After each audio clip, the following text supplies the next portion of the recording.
But as time passed, more and more people began to settle there.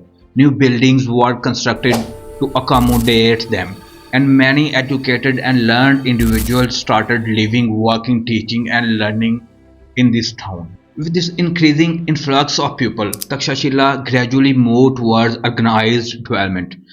It soon reached a unique point where there was a constant need for additional buildings to house newcomers.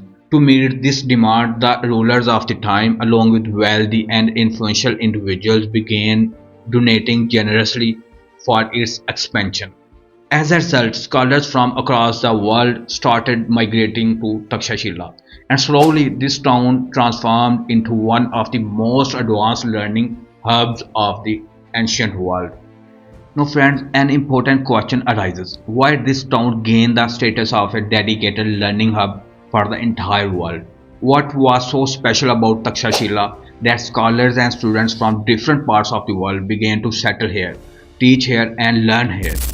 Was all of this due to one extraordinary individual, or was it the result of an intentionally designed system? In reality, it appears to have been a gradual and organic process. Many scholars agree that Takshashila development was primarily due to its strategic geographical location. This town naturally became a meeting point for merchants, travelers, and scholars, people representing diverse cultures such as the Indians, Persians, and Greeks. When these groups began gathering in the same place, something remarkable happened.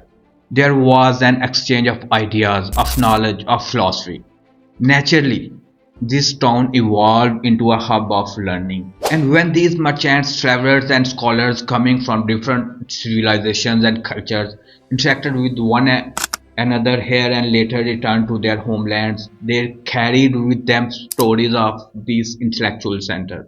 They brought back knowledge, curiosity, and inspiration, which in turn motivated more students, scholars, and intellectuals to travel to Takshashila.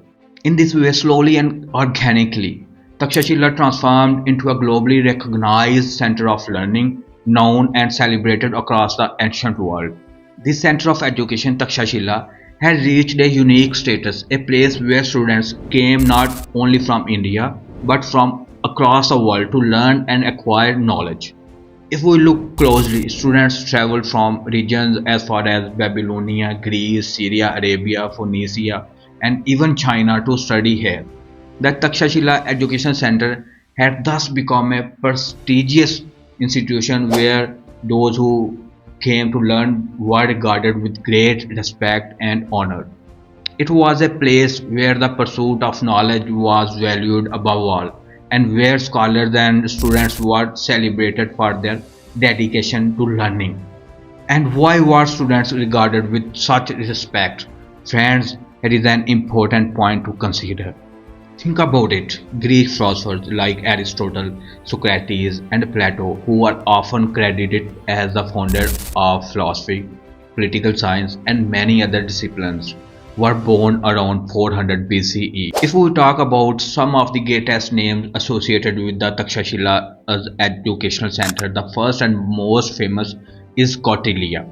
Kautilya, also known as Chanakya or Vishnugupta, was an ancient Indian statesman, philosopher, economist, and royal advisor.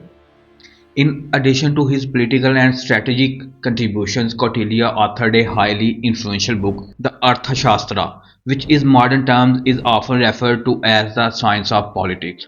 Written in classical Sanskrit, this comprehensive treatise addresses governance, economic policy, military strategy, and diplomacy. It served as a practical guide for rulers, providing them with insights on how to effectively govern and manage to state.